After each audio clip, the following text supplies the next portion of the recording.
పై వంచన బాబు సర్కార్ నిర్లక్ష్యం క్షోభను మిగిల్చింది. గ్రూప్ 2 అభ్యర్థులు భావోద్వేగం తీవ్ర గందరగోళం మధ్య గ్రూప్ 2 మెయిన్స్ పరీక్ష గ్రూప్ 2 పరీక్ష వాయిదా పడుతుందంటూ మమ్మల్ని మోసం చేశారు. ఎమ్మెల్సీ ఎన్నికలు ఓడిపోతామని వార్తలు రావడంతో మేలుకున్నట్టు కలరింగ్ ఇచ్చారు.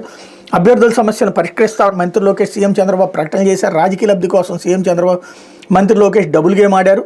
చివరికి చేతులు ఎత్తేశారు. మేమంతా ఇది డబుల్ గేమ్ అని తెలియని అమాయకులమా, మమ్మల్ని మానసికంగా హింసించారు అంటూ ఒక అభ్యర్థి, అట్లాగే గ్రూప్ 2 మెయిన్స్ పరీక్ష వాయిదా అంటూ వార్తలు వచ్చాయి. గ్రూప్ 2లో రోస్టర్ విధానం ప్రకటించాలని పెద్ద ఎత్తున ఆందోళన చేశాం. రోస్టర్లో తప్పులు ఉన్నాయంటూ టీడీపీఏ గతంలో పలుమార్లు చెప్పింది.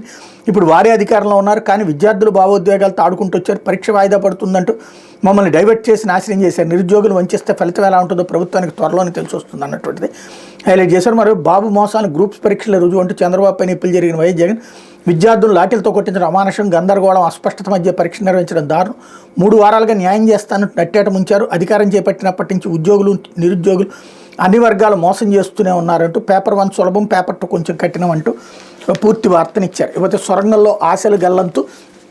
తెలంగాణలో ఎస్ఎల్బీసీ టన్నెల్ ప్రమాదం జరిగి 40 గంటలు దాటిన కార్మికులు జాడ తెలియని పరిస్థితి. సొరంగం లోపలికి 3 బృందాలకు వెళ్లిన సహాయక సిబ్బంది అక్కడ బేతావ పరిస్థితి చూసి ఆశలు వదిలేసుకున్న ప్రభుత్వ యంత్రాంగం. కార్మికులపై మట్టి శిథిరాలు పడి ఉండొచ్చని అనుమానాలు, లేకుంటే మట్టితో మూసుకుపోయిన భాగం అవతల వైపు ఉండొచ్చనే భావన. ఏదైనా అద్భుతం జరిగితేనే వారు ప్రాణాలతో ఉంటారని చర్చ. పైకప్పు కూలిన చోట 200 మీటర్ల మేర మట్టి రాళ్లతో నిండిపోయినట్టు అంచనా. ఆ ప్రాంతానికి 100 మీటర్ల సమీపం వరకు మాత్రం వెళ్ళగలిగిన రెస్క్యూ సిబ్బంది. భారీగా నీటి ఊట, బురద, శిథిలాల వల్ల ముందు